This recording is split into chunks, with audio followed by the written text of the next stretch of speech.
You piece of trash is a perfect fit for you.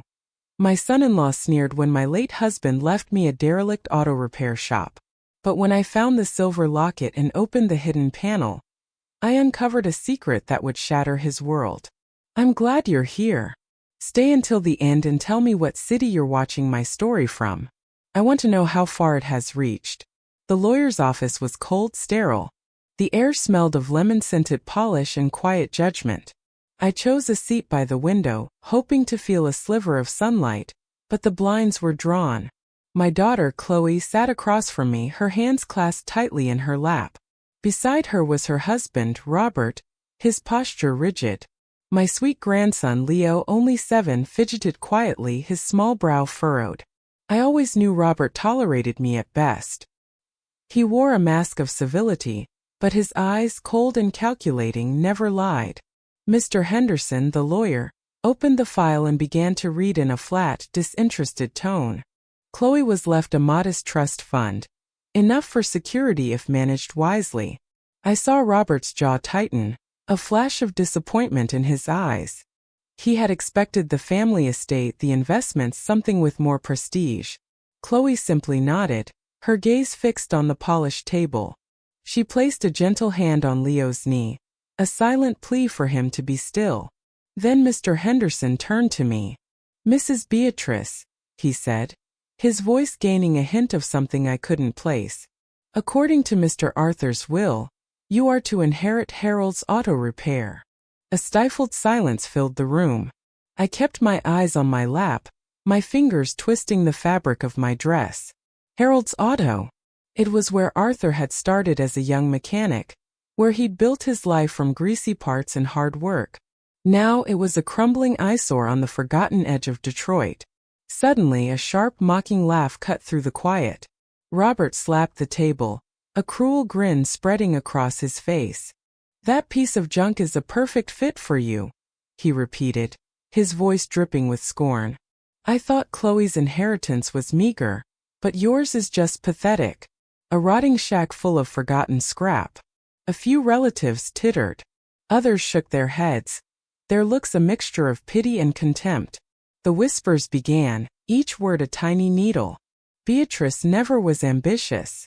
Arthur must have lost his mind at the end. She'll be buried in that grease pit. I felt each one. They had never accepted me, the quiet librarian from a small town in Ohio who had somehow captured their successful Arthur. But I never cared for their money or their approval. I had Arthur. We had Chloe. We had a life filled with love, not ledger books. Chloe looked at me, her eyes glistening, but she said nothing. I knew she was trapped, afraid to challenge Robert, afraid of the family's disapproval.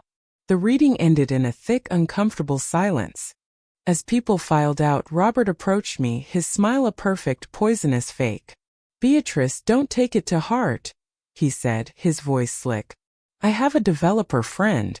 He'll take that place off your hands instantly. Why cling to a memory that's falling apart?" He patted my arm, the pressure a subtle threat. "I'll consider it," I whispered, not meeting his eyes. A few days after the funeral, I drove to the auto shop.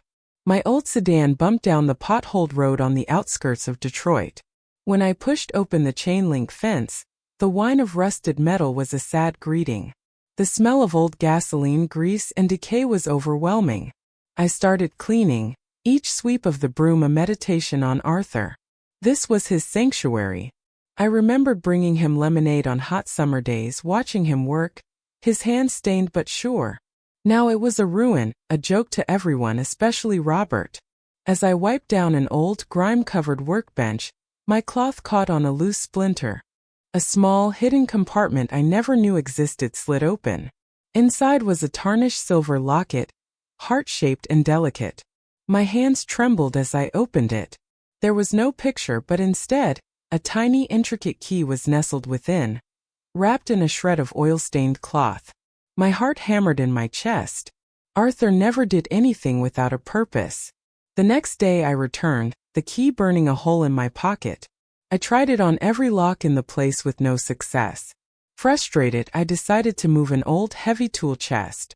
As I dragged it, I heard a faint click from the floorboards beneath it. I got on my knees, my old joints protesting, and found a loose floorboard. Prying it up, I saw a small recessed metal handle. The key fit perfectly. I turned it and pulled. A section of the floor, cleverly disguised, swung upward, revealing a steep staircase descending into darkness. A wave of damp, cold air hit my face. Just then the roar of an engine made me jump. I slammed the hatch shut, throwing a greasy rag over it, and pretended to be sorting wrenches as Robert's sleek BMW pulled up. He got out, not with papers this time, but with a cold fury in his eyes. "Still playing in the dirt, Beatrice?" he said, his voice low and dangerous. "I'm done asking nicely. You will sign the shop over to me. Today." "I need more time," I insisted, my voice shaking. "Time is a luxury you don't have," he hissed, stepping closer. "Bad things can happen to stubborn old women. Or to their grandchildren." The threat to Leo hung in the air, colder than the basement's chill. He turned and left, leaving me trembling against the workbench. That night, I returned with a flashlight and a determined heart. I descended the creaking stairs into a small concrete-lined room. It wasn't filled with money, but with something else entirely. Neat shelves held rows of leather-bound ledgers. I opened one. It was filled with dates, chemical formulas, and shipping manifests for a company called Vanguard Pharmaceuticals, Robert's company. Another ledger contained lab reports, detailing the suppression of a drug's dangerous side effects. There were internal memos signed by Robert, authorizing the destruction of clinical trial data. Arthur, my gentle, kind Arthur, had been a whistleblower. He'd been gathering evidence for years. At that moment, my phone buzzed. It was Chloe, her voice frantic. "Mom, Leo is in the hospital. He had a severe allergic reaction to a new children's allergy syrup. The one Robert's company just launched." I felt the world tilt. I looked at the ledger in my hand, at the formula for the very syrup. Arthur had known. He'd known it was dangerous. I called our family lawyer, Mr. Henderson, and through tears told him everything. He was silent for a long moment. "Beatrice," he said gravely, "Arthur came to me with suspicions months ago. I told him to be careful. I'm sending someone to you. Her name is Agent Miller. She's with the FDA's Criminal Investigations Unit. She's been looking for a break in the Vanguard case for a year." When Agent Miller arrived, a severe woman with a sharp gaze, she confirmed my worst fears. "Your husband was a hero, Mrs. Evans. He was helping us build a case. Robert wasn't just cutting corners. He was knowingly endangering lives for profit. He must have suspected Arthur was gathering evidence. That's why he's so desperate to get this property." The pieces fell into place with a horrifying clarity. Robert's pressure, his threats. He wasn't just a greedy son-in-law. He was a criminal, and my grandson was one of his victims. With Leo stable but still recovering, I knew what I had to do. With Agent Miller's guidance, we laid a trap. I called Robert, my voice feigning defeat. "You win, Robert. The shop is yours. Come get the deed." He arrived an hour later, smug and victorious, two of his hulking associates flanking him. As he reached for the pen, Agent Miller and a team of federal agents moved in from the shadows of the shop.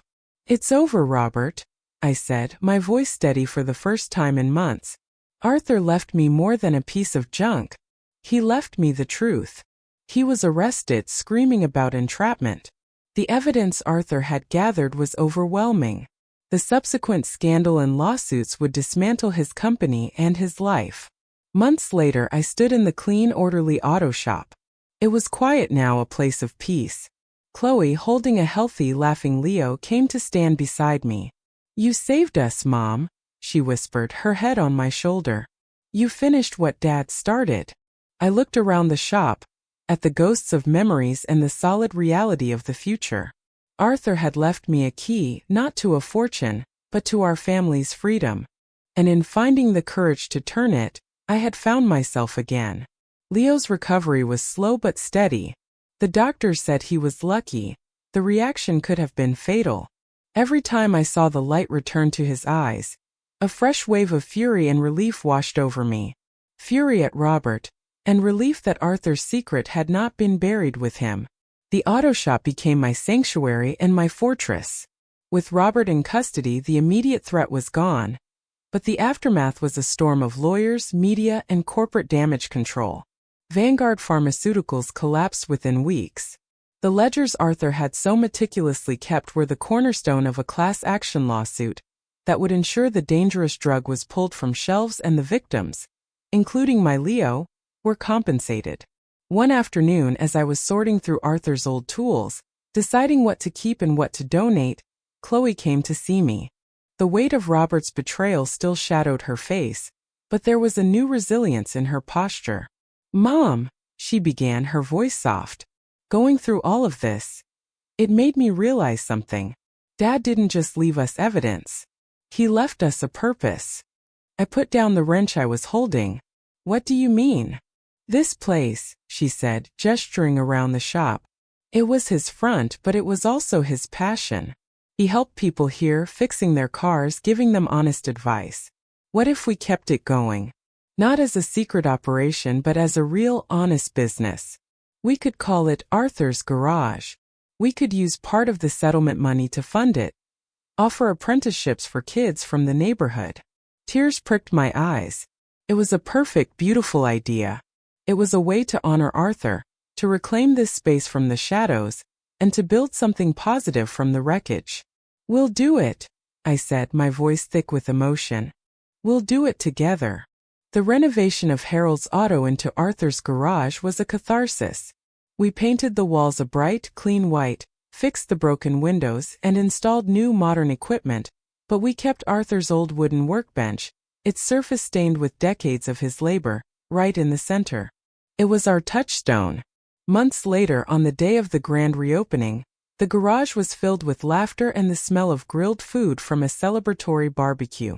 Neighbors, old customers, and even some of Arthur's former mechanic friends were there. Leo, now full of energy, was running around with a toy wrench, fixing people's shoes. In the midst of the celebration, a woman approached me. She was older, with a kind, weathered face and sharp, intelligent eyes. It was Agent Miller, out of her official suit and wearing casual clothes. "Mrs. Evans," she said, smiling. "It looks wonderful. Arthur would be proud." "Thank you," I said, leading her to a quieter corner. "For everything. There's something I thought you should know," she said, her voice lowering. "During the discovery process, we found something in Robert's personal files. He had known for almost a year that Arthur was gathering evidence." A cold knot tightened in my stomach. "How?" "He had hired a private investigator to follow Arthur. He knew about the hidden room. He was just waiting for the right moment to force you out and destroy everything inside. Your husband's will, leaving you the shop, threw a wrench in his plans. He never anticipated you'd be the one to stand in his way." The truth was both horrifying and affirming. Arthur had been living under a microscope, and he'd never let on. He had protected me until the very end by giving me the tools to protect myself. "Your courage, Beatrice," Agent Miller said, placing a hand on my arm. "It's what finally stopped him. Arthur provided the evidence, but you provided the spine." As she left, I looked out at the vibrant scene in the garage. Chloe was talking animatedly with a local reporter about our community outreach plans. Leo was now sitting on the old workbench, carefully examining a spark plug. I walked over and hoisted him onto my hip. He smelled of sunshine and grass. "Grandma, is our garage a superhero now?" he asked, his small voice serious. I laughed, a genuine free sound that felt like healing. "Yes, my love. In a way, it always was." The success of Arthur's garage was a balm to our wounded spirits.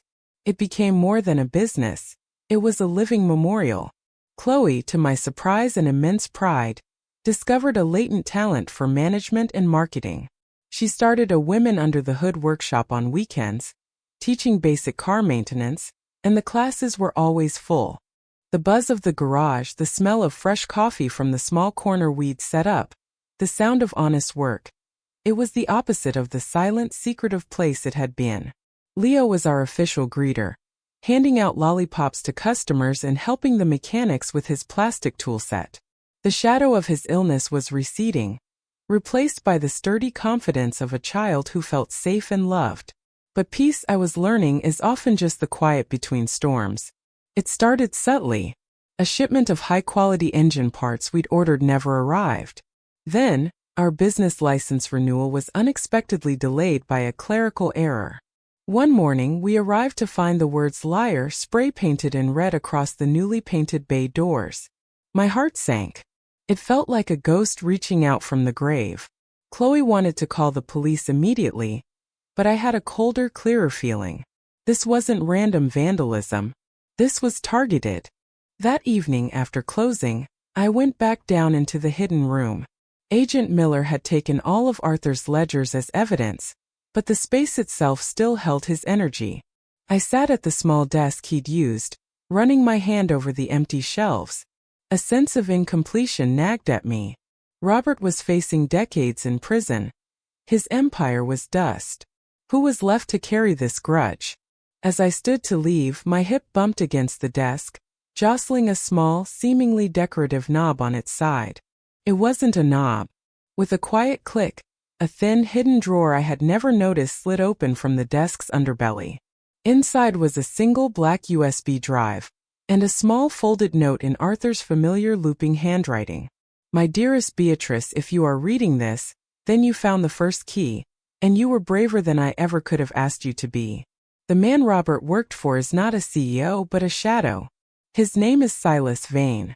Robert was just a lieutenant, a useful fool with a medical license. Vane is the real danger.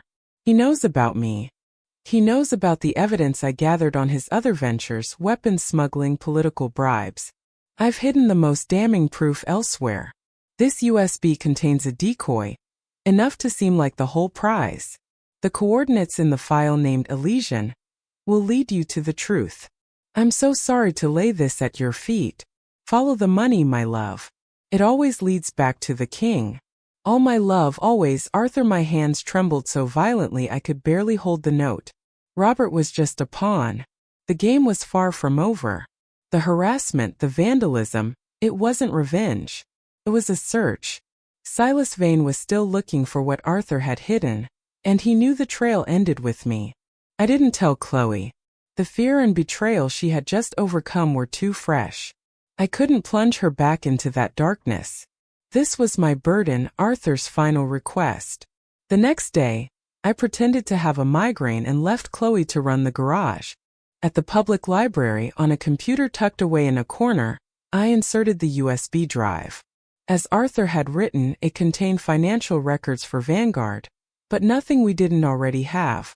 I opened the file named Elysian. It was a picture of a serene lake, its metadata containing a set of GPS coordinates. The coordinates led to a self-storage facility on the other side of Detroit, a place called A+ Storage. That night, I told Chloe I was attending a bereavement support group, a lie that tasted like ash in my mouth. I drove to A+ Storage, my old sedan feeling conspicuously out of place. The unit number corresponding to the coordinates was 217. The lock was a heavy industrial-grade padlock. For a moment I was stumped. Then I remembered. The silver locket. I took it from around my neck. The tiny, intricate key inside had seemed too small for any practical lock. With a prayer on my lips, I inserted it into the padlock. Clicked open perfectly. I rolled up the corrugated metal door. The unit was small, and in the center, illuminated by the dim corridor light, sat a single sealed cardboard box. On top of it was a simple, unmarked envelope with my name on it. Just as I reached for it, headlights flooded the corridor, trapping me in their blinding glare. A black SUV with tinted windows had pulled in, blocking my car. The engine cut and the doors opened. Two men got out. They weren't thugs like Robert's associates. They were polished, dressed in dark, expensive casual wear. They moved with a quiet, professional lethality that froze the blood in my veins. The taller one smiled, a cold, empty gesture. "Mrs. Evans, we'll be taking that box. And the key." I stood my ground, my heart hammering against my ribs like a trapped bird. "It's over. The authorities have everything. On the contrary, he said, his voice smooth as oil. They have what your husband wanted them to have. We want what he didn't. Mr. Vane is a very thorough man. He doesn't like loose ends. I thought of Chloe. I thought of Leo. I saw the man's hand twitch toward his jacket. Arthur had given me a mission, but my family was my purpose. I couldn't die here in this cold storage unit, leaving them alone. Fine, I said, my voice a shaky whisper. I took a step back as if in surrender, and let the locket key slip from my fingers. It clattered to the concrete floor. As the taller man bent to pick it up, I didn't run. I did something Arthur had taught me 50 years ago, when a drunk had accosted us in a parking lot. I brought my knee up hard and fast into the man's face. There was a sickening crunch and a guttural cry of pain. The second man lunged. But from the shadows behind the SUV, a figure moved faster. Agent Miller, dressed in black tactical gear, slammed the man against the wall of the storage unit, her arm tight against his throat. FBI. On the ground. Now! She barked, and other agents materialized from the darkness, swarming the two men. I leaned against the door of Unit 217, gasping for air, my whole body trembling. Agent Miller handcuffed the second man before walking over to me. We've had this place under surveillance since we decoded the Elysian file this morning. We thought you might lead us to it. She looked at me, not with anger but with a newfound respect. You're full of surprises, Beatrice. She picked up the box and the envelope. With your permission, we'll take this as evidence. This should be enough to finally bring down Silas Vane. I nodded, unable to speak. I had been a pawn in a game I didn't understand, a piece moved by both my husband and the FBI. But in that moment, with my heart pounding and my knuckles bruised, I felt not like a pawn, but like a player who had just checkmated the king. Weeks later, the arrest of Silas Vane, a reclusive billionaire philanthropist, made headlines that shook the nation. The box had contained everything Arthur promised: names, dates, offshore account numbers, and recordings. The national headlines called it the Vane unraveling, but for me it was simply the end of Arthur's long silent war. The evidence from the storage unit was the final decisive blow. Silas Vane's empire of smoke and mirrors collapsed under the weight of his own records, the weapons deals disguised as agricultural exports, the bribes to foreign officials, the money laundering through a dozen shell companies. He would spend the rest of his life in a cage far from the penthouses and private jets he was accustomed to. With Vane's network dismantled, the last of the shadows retreated from our lives. The vandalism stopped. The clerical errors were mysteriously corrected. A profound, hard-won peace settled over Arthur's garage. It was during this peace that I finally opened the envelope Agent Miller had returned to me after the investigation was closed. It was the one that had been sitting on the box in the storage unit. My dearest Beatrice, if you are reading this, it means you have done the impossible. You have faced down the storm I inadvertently sent your way. I am so sorry for the secrets, for the danger. I thought I was protecting you by keeping you in the dark. I see now that true protection is giving someone the tools to protect themselves.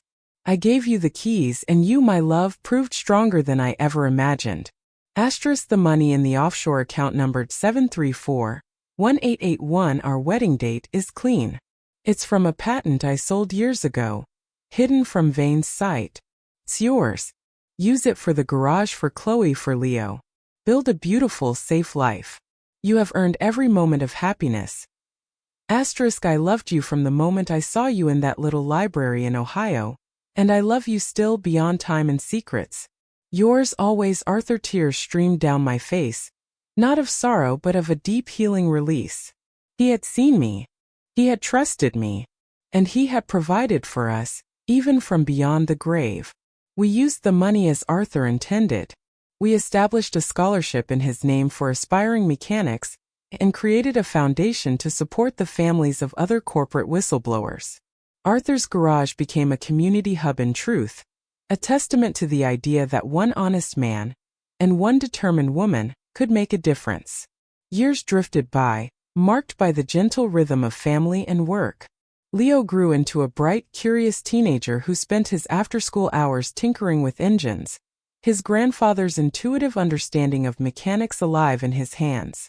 Chloe found love again, with a kind-hearted electrician who helped us rewire the entire garage, and who looked at her and Leo as if they were his entire world. One crisp autumn afternoon, on the 10th anniversary of the garage's reopening, I was sitting on the old wooden bench out front, watching the leaves turn. The sign above me, Arthur's Garage, was faded in a comfortable, weathered way. A woman approached hesitantly. She was well-dressed, with an air of quiet anxiety. "Are you Beatrice Evans?" she asked. "I am." She let out a shaky breath. "My name is Anya. My husband. He's trying to expose safety violations at the nuclear plant where he works. They're threatening him. He doesn't know what to do. Someone told me that you might understand, that you might know what steps to take." I looked at her, at the fear and hope warring in her eyes, and I saw a reflection of myself from a decade past. The story had traveled as stories do, and found someone who needed to hear it. I gestured for her to sit beside me. "Let's talk," I said softly. "You've come to the right place."